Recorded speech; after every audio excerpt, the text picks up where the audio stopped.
Boop. Happy Tuesday. It is Tuesday, April 28th, 2020, and today I'm going to be looking at Proverbs 8:32 through chapter 9, verse 6. The complete list of texts for today are Psalm 134, of course, Proverbs that I just mentioned, and then 1 Peter 2, 1 through 3. But before I get into that, I want to talk about something that I'm really excited about that is going to happen Friday, and that's we're going to do a format swap, if that makes sense, with the UVA-Wise Wesley Foundation. So, you know, I found out if you've used to preachers, sometimes they'll do pulpit swaps where one preacher will go fill in a pulpit for another, and it's just kind of something fun to do. But Beth Tipton at UVA-Wise, who's my counterpart there, at a sister Wesley Foundation of ours here in Holston Conference, has been doing psalm readings every day. And so I've been doing these 5 days a week, and she's actually kind of working harder than me because she does those every day of the week. And we got to talking and thought, hey, it'd be fun if I did a psalm reading for her, and she did one of these DBRs for the Wesley Center.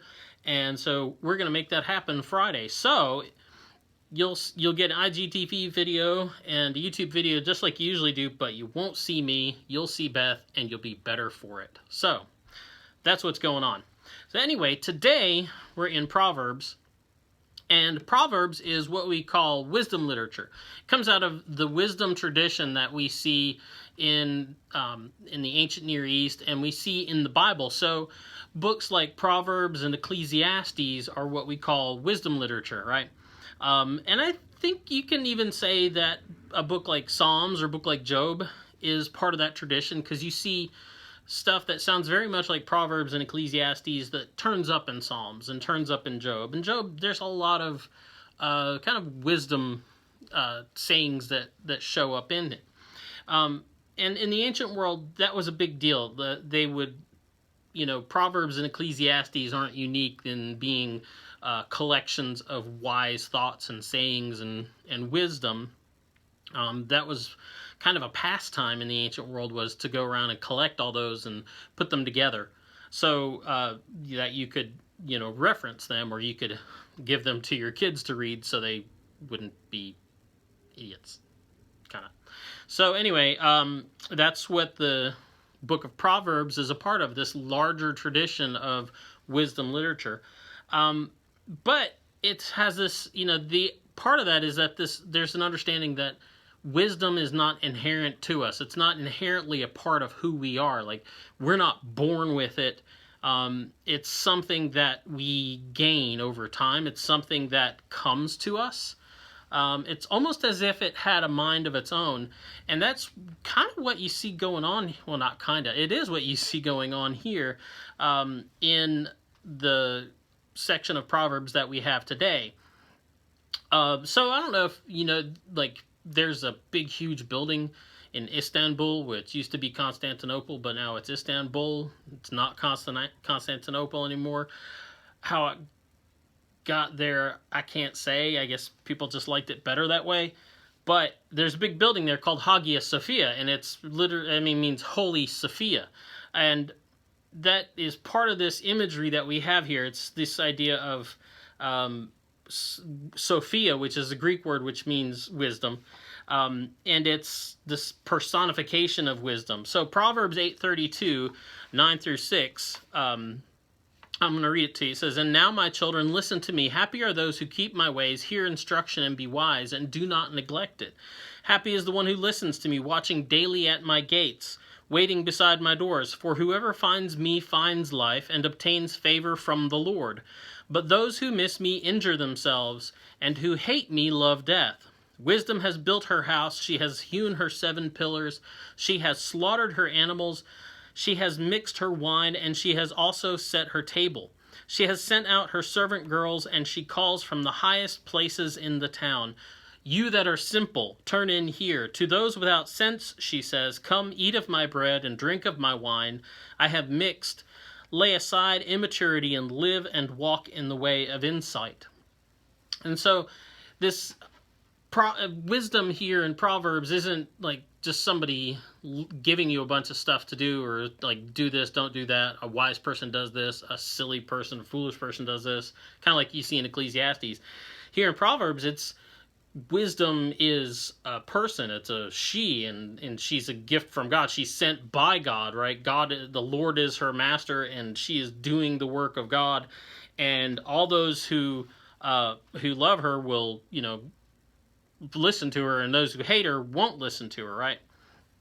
And here in this section, especially in the section from chapter 9, you have this imagery of wisdom builds a house and then invites people into it. It's the hospitality of wisdom, inviting people into her house to sit down at her table, to eat the bread that she's prepared for them, to drink the wine that she's mixed for them, and to be better for it, right?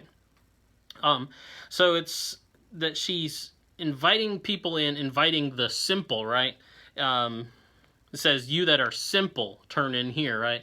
The interesting thing is, other translations actually, like the CEB, this is the New Revised Standard Version, the CEB, the Common English Bible, translates it as, you who lack sense. The one thing you need to realize when reading wisdom literature, and especially the personification of wisdom here, is that Sophia is kind of savage, right? She doesn't mess around, and she doesn't think much of people who won't listen, right? That are too stubborn or already think they know it all. She really doesn't have time for them. So that's what's going on here. And you'll see that later in another reference that I've got. But what Sophia has to offer is this gift that we don't have, something that we don't have that we desperately need, a gift that comes through her from God. And that's a gift, the gift of insight. And it's the ability to see the truth of things, to see clearly, the ability to have a clear grasp of reality, right? And that's what we're being given. And this is, this personification of wisdom is a pretty tried and tested literary device to help you understand what it is that God is trying to offer you. That it's this great thing, this really eternal good that you're being offered that you really can't do without. And if you think you already have all the answers, if you're not willing to admit that you're kind of, as it says here, without sense, or as it says in the CEB, if you lack sense, if you're not willing to admit you're kind of simple, then you don't really have a place at the table. But it's not because you're not invited, it's just because you're too stubborn to go.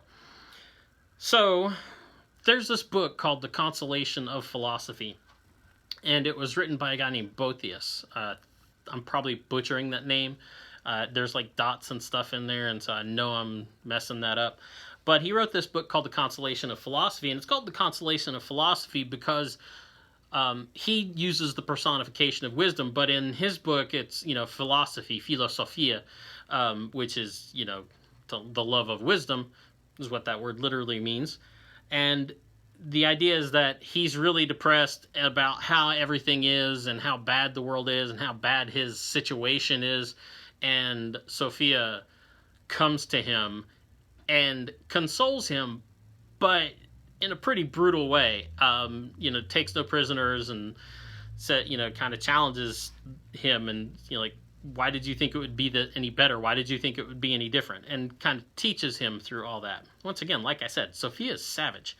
Anyway, so The Consolation of Philosophy, and there's this great quote in there that Boethius has. He talks about what happens when people are stubborn, when they give up or turn their nose up at or walk away from even having maybe tasted it, this gift that the wisdom of God offers to them, this special insight that God has to offer them, this eternal good, which really comes from God's presence. And there's this quote coming from Sophia, and it says, "What curse can I invoke on such stupid minds? Let them strive for wealth and honors, and then, when they have gained false goods with labor great, let them recognize true good." In other words, what is the outcome for these people who turn their back on this really great good that God is offering, that comes through real wisdom, real knowledge, and instead they look for other things, what we might hear is like temporal good or finite goods, and what wisdom is talking about here is things like people who strive after wealth and power and prestige and all these things, and they work really, really, really, really hard at it. They go out of their way to make themselves look good at the cost of other people, and what wisdom says is not that they won't even achieve that end, but the curse of it is that they'll get all the way to the end of that, and they'll have struggled and strived and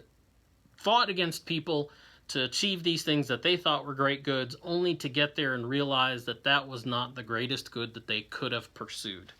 And that is the curse that wisdom says is held for people who are stubborn enough to reject the gift that God's trying to give them and go after things that they think are much better than God's presence.